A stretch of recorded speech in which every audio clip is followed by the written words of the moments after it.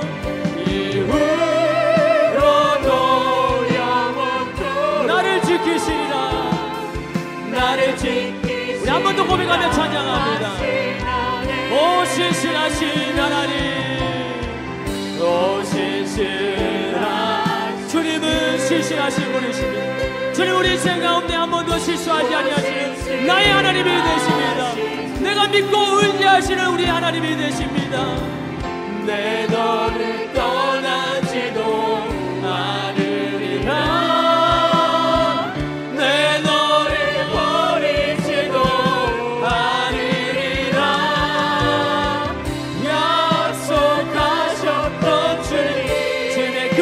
신실하게 지키시는 주님, 그 약속을 지키사 이후로도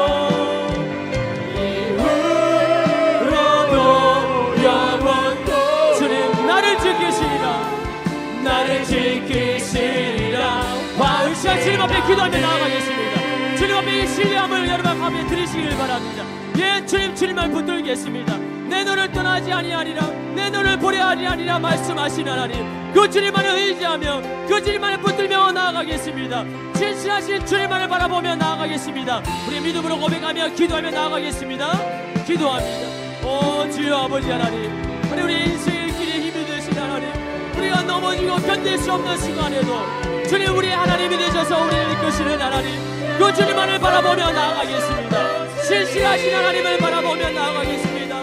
내 너를 떠나지 아니하리라, 내 너를 버리하지 아니하리라, 내가 너와 영원히 함께하리라 말씀하시는 그 살아계신 주님을 붙들며 나아갑니다. 그 주님만을 고백하며 선포하며 나아가오리. 주여 하나님 우리 시간 우리의 삶을 이끌어 주시면서, 주여 우리의 삶을 하나님 이끌어 주시면서 하나님 우리의 삶이 주의 영광된 삶이 되기 원합니다. 주의 뜻을 이루어지는 삶이 되기 원합니다. 주님 아버지 실시하신 주님을 받들며 나가는 하나님 우리들이 되기를 원하오니, 주여 아버지 하나님 우리를 하나님 사랑하시옵소서. 주님 앞에 우리의 마음을 활짝 열고 주님 앞에 고백하며 나아갑니다. 주여 우리가 제한하지 않게 해주시옵소서. 주여 우리가 주님을 제한하지 않게 해주시옵소서. 주여 우리가 내려가겠습니다.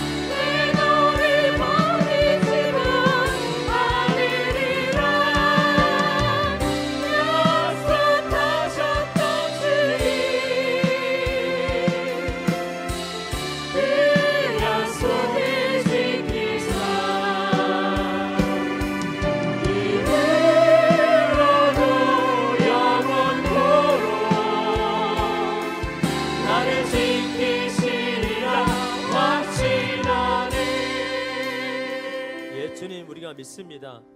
주님은 약속을 신실하게 지키시는 하나님이 되시는 줄 믿습니다. 우리를 영원토록 지켜주시는 하나님이 되시는 줄 믿습니다. 주님 우리가 낙마하고 쓰러질 때마다 하나님 이 하나님의 인도하심을 바라보고 우리를 선한 길로 인도하시는 주님만을 의지하며 나가는 오늘 우리들이 되게 하여 주옵소서. 이제 더 이상 하나님 이 환경 가운데 제한받지 아니하고 지배당하지 않게 하여 주시옵소서. 물질 가운데 건강 때문에 하나 우리의 미래 때문에 인생 때문에 자녀 때문에 하나 우리가 제한받지 않게 하여 주시옵소서. 주님의 이름으로 하나님 우리의 막힌 모든 환경들을 통치하고 다스리는 하나님의 아들로 세워주셔서 주의 이름을 드러내며 주의 영광된 삶을 살아갈 수 있도록 주님 우리를 축복하여 주시고, 이 어려움이 끝난 뒤에 하나님이 주실 놀라운 하나님의 축복을 바라보며 오늘을 이겨내는, 믿음으로 이겨내고 기도로 이겨내는 오늘 우리가 되게 하여 주옵소서. 예수님의 이름으로 기도드리옵나이다. 아멘.